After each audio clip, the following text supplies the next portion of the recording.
Assalamu alaikum warahmatullahi wabarakatuhu. Bismillahi rahmani rahim. Alhamdulillahi rabbil alamin.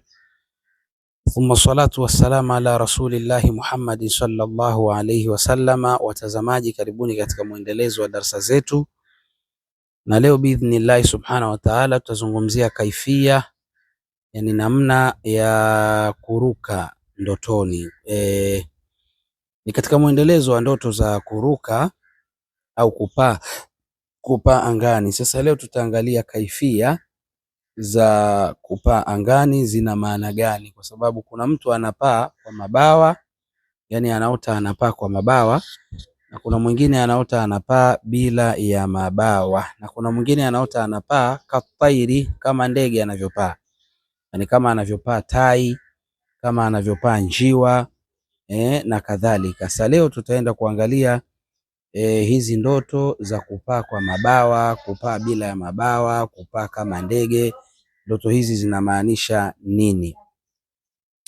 Lakini ni kuombe mtazamaji, kama ndio mara ya kwanza kuingia katika chaneli yetu, usisahau kusubscribe, kulike na kushare video zetu. Naam, wanazuoni wanasema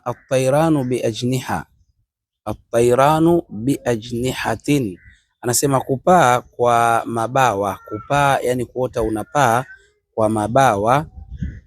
Wanasema wanawazuoni fa hadha yadullu ala, kwa maana ya ndoto hii inamaanisha mambo yafuatayo. Yani ukiota unapaa kwa mabawa, ndoto hii inamaanisha mambo yafuatayo. Kwanza, inamaanisha alquwa watamakkun, inamaanisha nguvu, alquwatu nguvu, watamakkun na uwezo. Wanasema wanawazuoni al-ajniha, mabawa, yani kuota unapaa kwa mabawa, tarumuzu ila alquwati walqudrati, humaanisha ama huashiria ndoto hiyo nguvu na uwezo, ala tahqiqi al-ahdafi, wa kufikia malengo. Kwa maana Mwenyezi Mungu atakupa nguvu na uwezo wa kufikia malengo yako ukiota unapaa biajnihatin, kwa mabawa. Lakini maana nyingine ya ndoto ya kupaa kwa mabawa inamaanisha pia ama inaashiria ndoto hiyo asafaru almuyassar, ndoto hiyo pia inamaanisha safari rahisi. Almuyassar, safari rahisi, kwa maana kwamba idha kanatil ajnihati qawiya wa salima, ikiwa hayo mabawa ni imara, qawiya ni imara, wa salima na ni mazima, yani hayana ikhtilafu yoyote, wanawazuoni wanasema dalla dhalika ala safarin marihin, ndoto hiyo inamaanisha juu ya safari ya starehe. Manake utasafiri safari ambayo ni ya starehe, wanajihin, na ya mafanikio. Ukiota unasafiri, unaruka kwa mabawa, na hayo mabawa yakiwa ni imara, wasalima na mazima, hayana shida yoyote na ni imara madhubuti, basi maana yake utasafiri safari ambayo itakuwa ni ya raha na ya mafanikio kwa uwezo wa Mwenyezi Mungu. Lakini pia kuota unapaa kwa mabawa, yani unapaa angani, yani unapaa unaenda angani lakini una mabawa, maana yake nyingine wanasema wanawazuoni al-aunu wal musaada, ndoto hiyo inamaanisha msaada na usaidizi. Yani ndoto hiyo inamaanisha ala wujudi mayuinuhu, kwamba yupo ambaye atakayemsaidia huyo mtu aliyeota fi hayatihi, katika maisha yake. Yani kuna mtu atakuja amsaidie huyu mtu aliyeota katika maisha yake, kwa maana atapata msaada. Kuna mtu atajitokeza na atakusaidia katika maisha yako, atakusaidia kimaisha. Hiyo ni ndoto ya kupaa kwa mabawa. Kupaa ama ukisema kuruka kwa mabawa inamaanisha kama tulivyoeleza. Ama ukiota unaruka ama unapaa biduni ajnihatin, bila ya mabawa, yani unaruka bila ya mabawa ama unapaa bila ya mabawa, faqad yushiru, basi huenda ndoto hiyo ikamaanisha mambo yafuatayo. Wanawazuoni wanasema jambo la kwanza ni tahqiqul amani bisahula, ni kufikia matamanio kwa wepesi, yani yale ambayo unayatamani, yani kile ambacho unakitaka utakipata duna taab au mashaka kabira, yani bila ya tabu au mashaka makubwa. Kile ambacho unakitaka manake kad yadullu ala nailil muradi duna taab au mashaka kabira, manake ndoto hiyo inamaanisha pia kuota unapaa angani bila ya mabawa, kwamba huenda yadullu ala nailil muradi, ikamaanisha ndoto hiyo ama ikaashiria ndoto hiyo ya kwamba utapata ule muradi wako unachokitaka duna taab, bila ya tabu au mashaka kabira makubwa.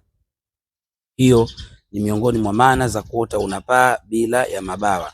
Lakini pia maana nyingine ni taghayyurul ahwali bisur'a.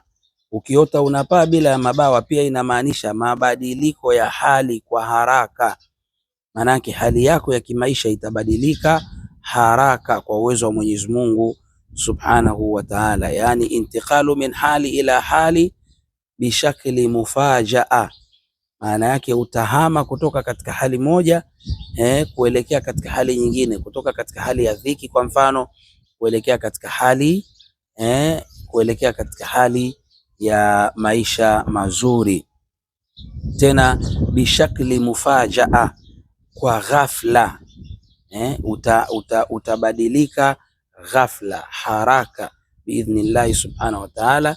Hiyo ni ndoto ya kupaa biduni ajnihatin, bila ya mabawa, miongoni mwa maana zake. Lakini maana nyingine wanasema wanawazuoni ni kathratu tamanni. Ndoto hiyo pia inamaanisha wingi, yani unatamani mambo mengi, maanake wewe unatamani mambo mengi au una malengo mengi, ndoto hiyo inamaanisha hivyo. Wanasema wanawazuoni qad yu'baru an tamuhatin aliya, ndoto hiyo inaweza ikaashiria yani ni kielelezo hiyo ndoto cha matamanio, tamuhatin, matamanio alia, ya juu, manake wewe unatamani mambo ya juu, maisha ya hali ya juu, wa raghabatin kathira, na ndoto za juu, ndoto nyingi, yani wewe una ndoto nyingi sana, inaonekana kwa mujibu wa tafsiri ya ndoto hiyo.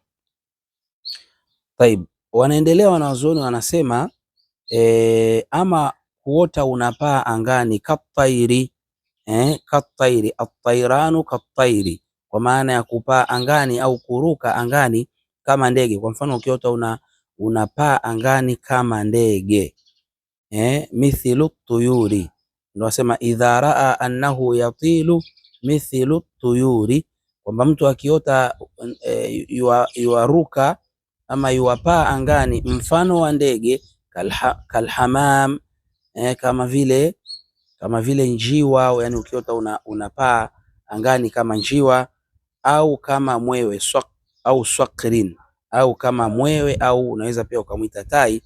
Wanasema ukiota unapaa kama njiwa, kwa mfano at-tairanu kalhamam, yani ukiota unapaa kama njiwa anavyopaa vile angani, wanasema kad yadullu ala salami, ndoto hiyo inamaanisha